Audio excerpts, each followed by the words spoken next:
자, 성경 기초학 이제 두 번째 시간인데, 이번 시간, 다음 시간까지 영상으로 공부한 것들은 마지막 주에 우리가 성경 퀴즈 대회에서 시험이 나오는 걸로 해서 여러분들의 성경 지식들을 많이 채워가시기를 바라겠습니다. 오늘 배우는 것들을 통해서도 여러분 많이 참고를 해주시면 좋겠습니다. 먼저 하나님 말씀은 요한복음 7장으로 봅니다. 요한복음 17장.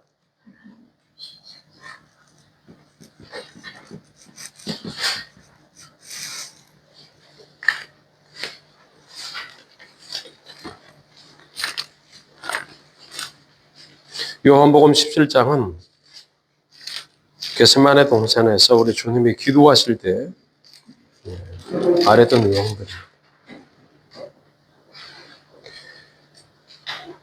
이렇게 전체가 예수님의 기도 내용으로 이루어져 있습니다. 십자가에서 못을 박히기 전에 마지막으로 이제 주님께서 아버지 하나님께 기도하는 말씀입니다. 예수께서 이 말씀을 하시고 눈을 들어 하늘을 우러러 가라사대 아버지여 때가 이르렀사오니 아들을 영화롭게 하사 아들로 아버지를 영화롭게 하옵소서. 아버지께서 아들에게 주신 모든 자에게 영생을 주게 하시려고 만민을 다스리는 권세를 아들에게 주셨음이로소이다. 영생은 곧 유일하신 참 하나님과 그의 보내신 자 예수 그리스도를 아는 것입니다. 아버지께서 내게 하라고 주신 일을 내가 이루어 아버지를 이 세상에서 영화롭게 하였사오니 아버지와 창세전에 내가 아버지와 함께 가졌던 영화로서 지금도 아버지와 함께 나를 영화롭게 하옵소서. 아멘. 여기까지 먼저 보도록 합니다. 네, 여러분들이 이제 이 말씀 속에서 여러분들이 확인할 게 있어요. 예수님의 기도는 굉장히 중요합니다. 성경을 이해하려고 그러면은 예수님의 기도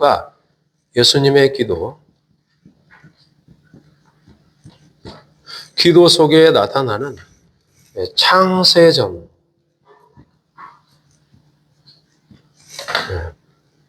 창세전의 영광, 아버지의 영광,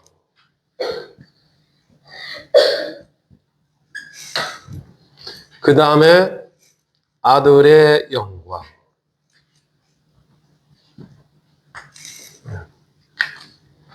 그러면 창세전에 가졌던 아버지의 영광.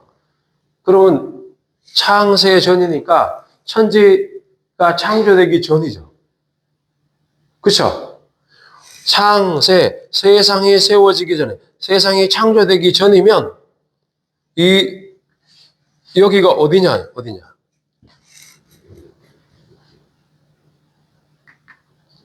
그러면 창세 전이니까 시간 세계가 영원해서 여기를 영원이라고 봅니다. 네. 영원 세계에서 창세가 되면 시간 세계로 들어오고, 자, 창세 전에 아버지의 가졌던 여기 나와 있죠. 창세 전에 내가 아버지와 함께 가졌던 영화로서 아버지와 함께, with father, 아버지와 함께 가졌다. 이 아버지는 이제 성부 하나님을 말하는데 성부 하나님께 가졌던 영화로서. 그럼 이 영화가 뭐냐? 영광 혹은 영화. 영화라는 것은 glorification이라고 그래가지고 영광이 나타난다 이 말입니다. 영화. 영광이 나타나는 것을 영화라고 말하는 거예요. 그러니까 glory가 glorification이 되는 겁니다. 영광이 가만히 있는 것이 아니고 영광이 움직여서 확산되거나 충만하게 되거나 이런 부분들을 말하는 거예요. 그러면 창세 전에 가졌던 아버지와 함께 가졌던 영화로서 그 다음에 뭐가 나옵니까?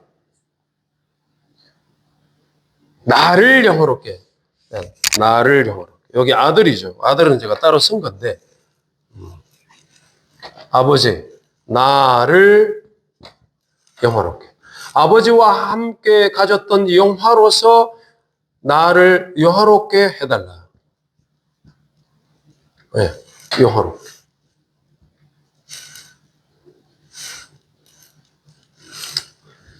그러면 지금 예수님이 기도하는 곳은 겟세마네, 이 시간 속에서 기도하는 거죠. 예수님이 지금 겟세마네 동산은 겟세마네에서 지금 예수님의 기도는 우리 주님의 기도 자체는 시간 속에서 기도하고 있다.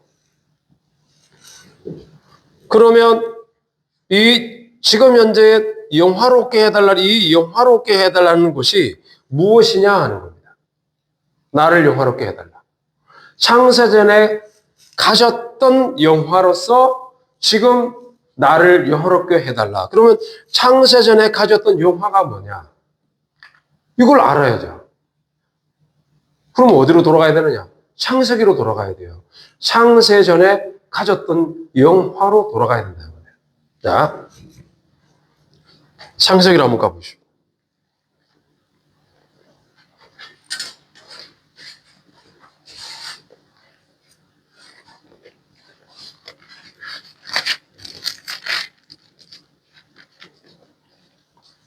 창세전이면 창세기 1장.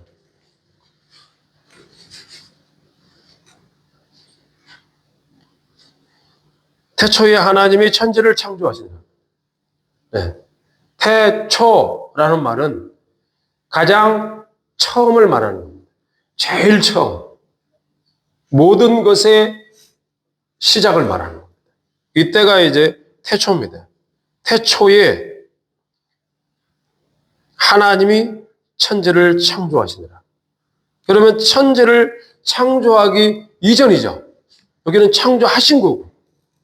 그럼 창조하기 이전에는 뭐냐? 창조하기 이전은. 창조하기 이전에는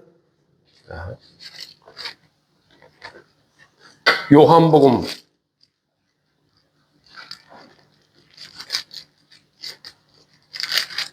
7장으로 가고 요한복음 6장부터 보셔야 되는데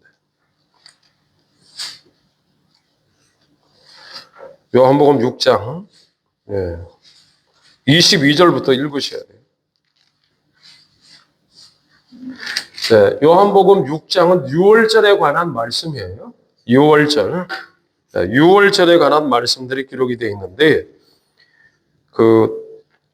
이 말씀의 배경을 여러분들이 아셔야 됩니다.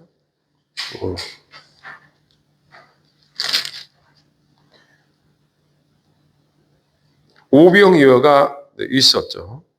오병이어가 있고 나서 오병이어가 있게 되는 가장 중요한 기적을 일으킨 사건이 뭐냐 하는 부분들을 기록하고 있어요. 10절 보십시오. 6장 10절부터 먼저 봅니다. 예수께서 가라사대 이 사람들로 앉게 하라 하니 수요가 5천 되었다. 떡을 가져서 11절에 축사하셨고 앉은 자들에게 나누어 주시고 고기도 그렇게 원하는 대로 주셨다. 12절 배부른 후에 남은 조각을 제자들에게 거두어 보라고 했더니 보리떡 5개와 먹고 남은 조각이 12바구니에 찼다. 14절 다 같이 시작.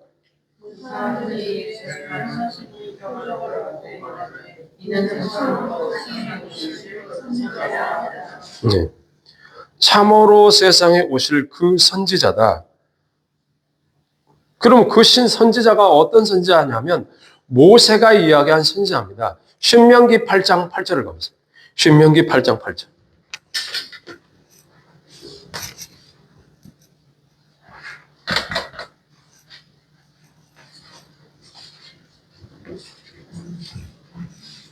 신명기 8장 8절.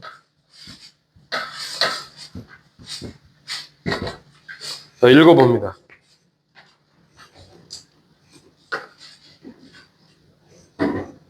신명기 8장 8절. 자, 다 같이 시작.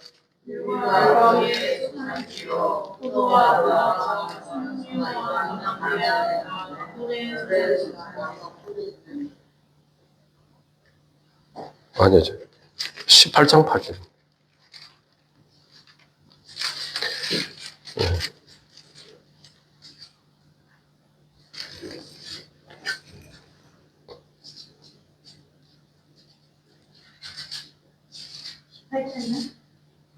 예, 신명기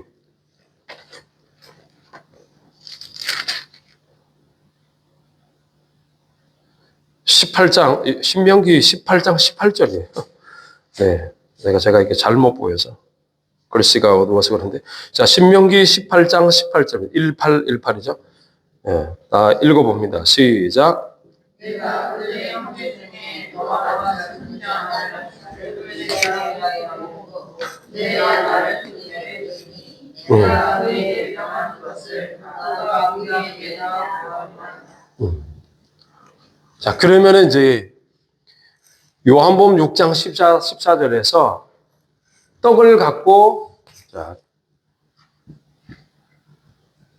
떡을 갖고 5천 명을 먹였어요. 5천 명을 먹이고 나서 12광주리가 남았다, 이렇게 기록하고 있고, 12광주리가 남으니까 함께 했던 그 당시에 있었던 사람들이 뭐라고, 그 기적을 보았던 사람들은 바로 그 선지자다. 모세가 신명기 18장 18절에서 예언했던 바로 그 선지자다. 너희들은 그의 말을 들어라 라고 한 그 선지자인가 보다 라고 생각을 한 겁니다. 거기까지는 여러분들이 이제 기억을 해주시고, 다시 요한복음으로 가봅니다. 그러면 이제 요한복음 6장으로 다시 가셔서 5천 명을 먹이신 사건 이후에 사람들의 반응이 이 표적을 보고 이 세상에 오실 그 선지자다 라고 했고, 15절에 보시면 14절 다음에 15절, 예수님을 자신들의 왕으로 억지로 삼으려고 했단 말이에요. 세상의 왕으로 삼으려고 한 것을 보고 예수님이 도망간 거예요. 같이 안 갑니다. 억지로 임금 삼으려는 줄 알고 혼자 산으로 떠나갔다, 이렇게 말을 합니다. 그런 다음에 5천 명을 먹이신 기적을 행하시고, 그 다음에 산으로 가시고, 산에서 다시 제자들로 올 때 물리를 걸어서 오는 겁니다. 5천 명을 먹이실 때 하나님이라는 걸 보여주셨고, 예수님이 하나님이시다. 그리고 물리를 걸어올 때는 제자들에게 예수님이 하나님이시다를 보여주신 겁니다. 그런 다음에 22절로 가시면 6장 22절에 오병이어 사건이 일어나고 난 다음에 그 모든 기적을 보았던 사람들이 예수님이 갑자기 없어진 걸 보고 다시 찾으러 온 겁니다. 22절에 이튿날 바다 건너편에 섰던 무리가 배 한 척밖에 다른 배가 없었다. 그래서 예수께서 어제 제자들과 함께 배에 오르지 아니한 걸 보고 제자들만 가는 것을 봤다. 이 상황들을 다 지켜본 겁니다. 그런 다음에 예수를 찾으러 24절에 가버나움으로 갔다고 그랬죠. 그때 이제 5천 명을 먹인 이 기적을 본 다음에 그들이 예수님께 한 말이 뭐냐? 라삐어 25절, 라삐어 어느 때에 여기 오셨습니까? 자, 26절 읽어봅니다. 다 같이 시작.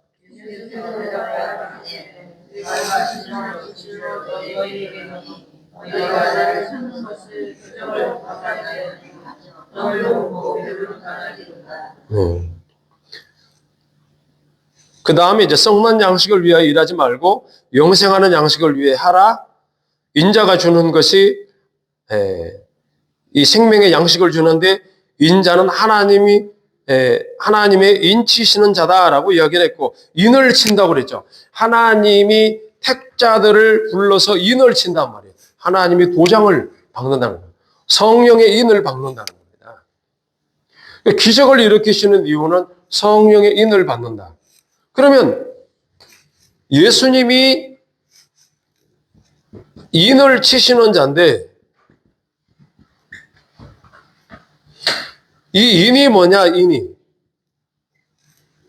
인이라는 거는 창세전에 아버지와 함께 가졌던 그 영광이 드러나는 형식이란 말이에요.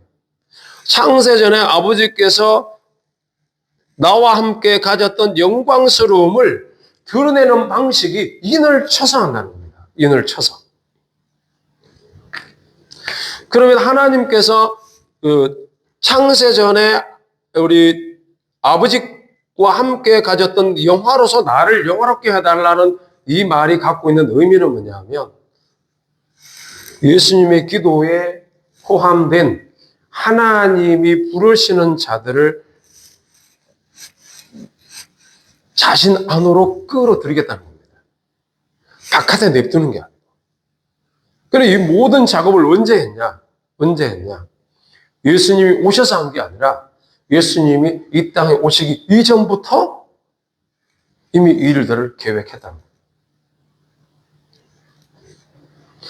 그러면 이제 성경이 뭐냐라고 말할 때, 성경은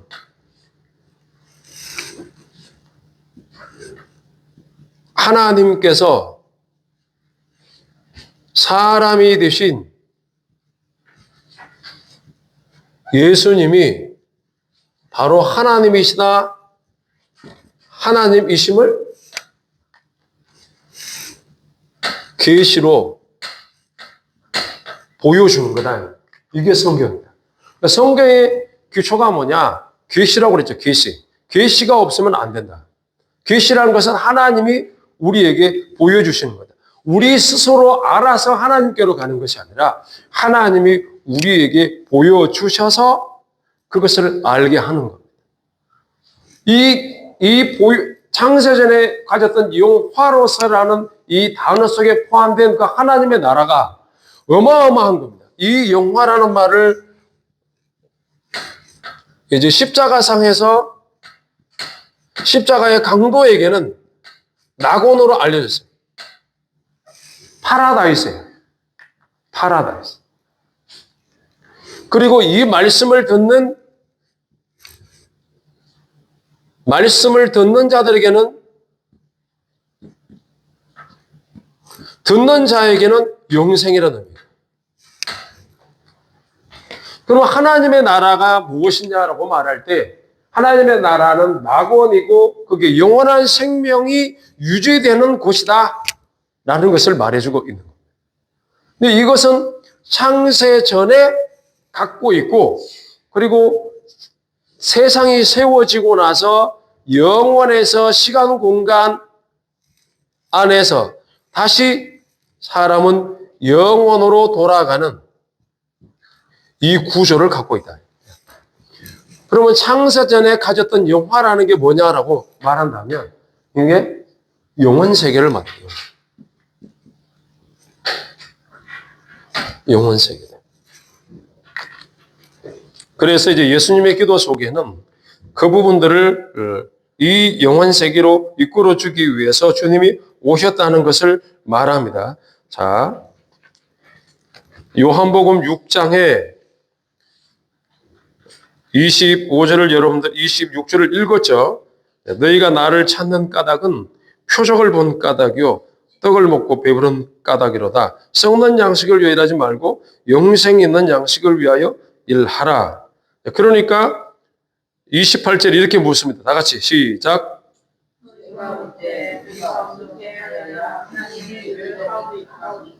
예, 어떻게 해야 하나님의 나라의 일을 합니까라고 물었어요. 예, 영생을, 먹는 양식을 위해 일하지 말고 영생을 위해 일을 하라 그러니까, 그러면 어떻게 해야 이런 일을 합니까? 라고 물은 겁니다. 네, 그때에 29절에 다시 다 같이 시작.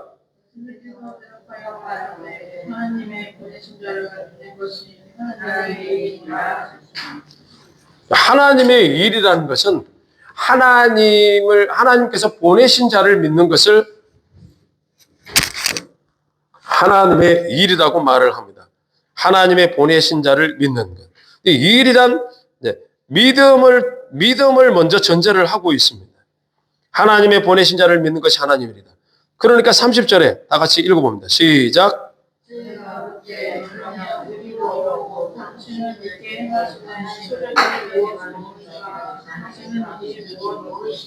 예. 그러면 믿으라 그러니까 그럼 내가 무엇을 믿어야 됩니까?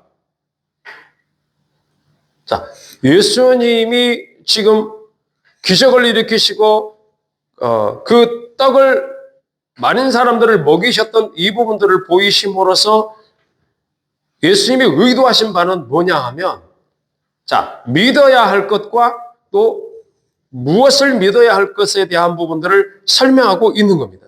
그러니까 31절에 이런 말씀을 합니다. 하늘에서 떡을 주어 먹게 하였다. 우리 조상들은 광야에서 만나를 먹었나이다. 라고 이야기를 하는 겁니다. 그랬더니 예수님이 이렇게 말씀하시죠. 다 같이 시작. 32절.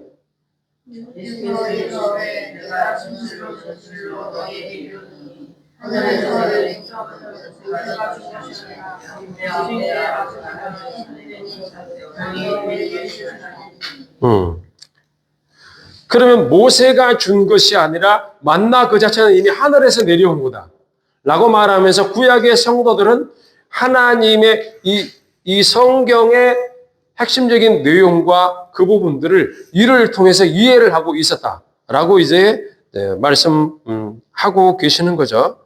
광야에서 만나를 먹었다라고 이제 질문하는 유대인들이 그렇게 이야기를 하니까 그것은 모세가 준 게 아니고 하늘에서 모세가 준 것이 아니라 오직 내 아버지가 하늘에서 내린 참떡을 너희에게 준다.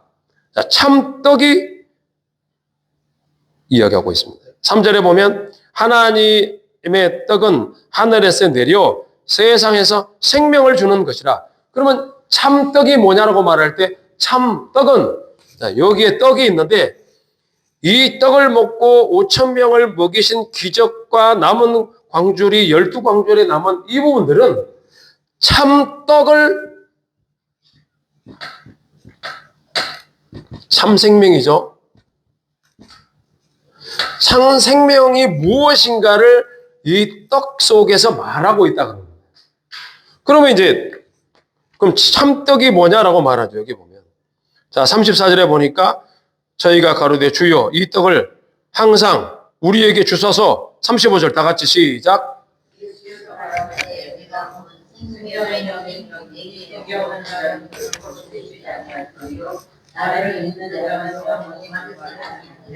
네. 예수님이 생명의 떡이라고 그래요. 예수님이 참 생명이라는 겁니다. 그러면 자, 이제 말씀을 듣는 자에게 영생을 준다 했을 때 예수님이 참 생명이고 참 생명이라는 것은 생명을 주는 자를 말하는 겁니다. 영생을 주는 자, 예수님의 영생을 주는 자. 그러면 창세 전에 아버지의 영광, 아버지와 함께 가졌던 영광을 영화롭게 하는 그 영화로서 나를 영화롭게 해달라는 말은 이 시간 속에서 갖고 있는 인성으로서 가지고 있는 이 부분들을 신성과 연합해서, 그러니까 참된 생명을 주는 신성임을 하나님의 자녀들에게 보여달라. 즉 예수님의 신성과 인성이 하나다, 이런 이야기를 영화라고 표현한 겁니다. 예수님의 신성과 인성이 하나다라는 말을 영화라고 말하는 거예요. 영화. 그러니까 창세전에 가졌던 아버지의 영화로서 나를 영화롭게 해달라는 의미가 예수님에게는 신성이 있고 즉 참 하나님이시면서 참 인간이시다. 자, 신성이라는 것은 참 하나님이라는 뜻이고 그 다음에 인성이라는 것은 참 사람이라는 뜻이고.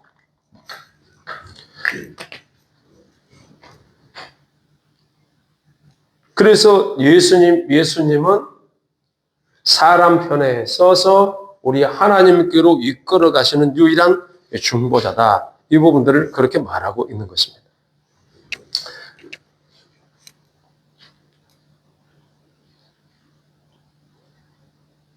자, 영원히 목마르지 아니한다고 그랬고 36절 다 같이 시작.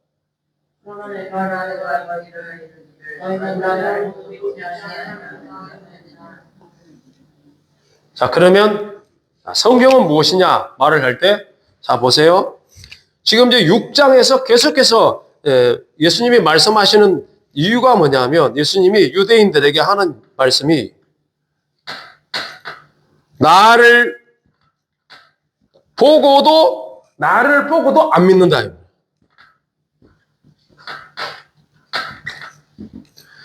예수님을 보았는데도 예수님을 안 믿는다. 그러면 유대인들이 아까 뭐라고 그랬어요? 떡을 통해서 5천 명을 먹인 기적을 일으켰을 때 뭐라고 이야기했냐면 그 선지자다. 그 선지자다라고 말을 해놓고는 안 믿죠. 예수님이 하나님이시라는 사실을 안 믿어요. 그러면 이들이 지금 알고 있는 이 형식이 어떻게 이해를 해야 되냐면 정말 저들이 하나님을 아는가? 라는 질문을 할 수밖에 없어요. 하나님을 아는가? 자, 여기 보십시오. 37절입니다. 다 같이 시작.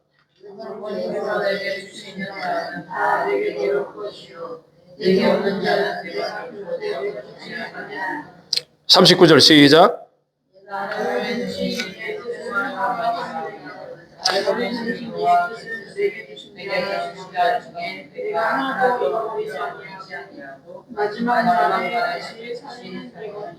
네, 그렇죠.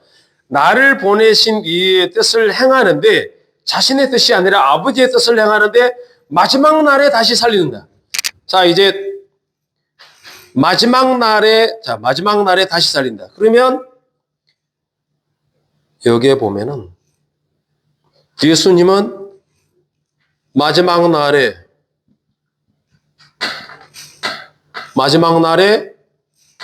다시 살려서 뭐 한다는 거예요? 영생을 주는 거예요.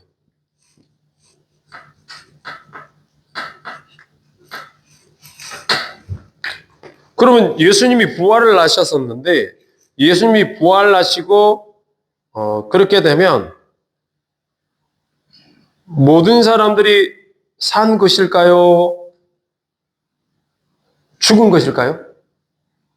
자, 마지막 날에 나를 믿는 자는 내가 나를 39절이죠. 나를 보내신 이의 뜻을 행하려 하면 나를 보내신 이의 뜻은 내게 주신 자 중에 내가 하나도 잊어버리지 않고 마지막 날에 다시 살리는 이것이다. 자, 40절에 내 아버지의 뜻은 아들을 보고 믿는 자마다 영생을 얻는 이것이니 마지막 날에 내가 이를 다시 살리리라 하시니라. 아버지의 뜻은 자신이 마지막 날에 살린다는 겁니다. 그럼 아버지의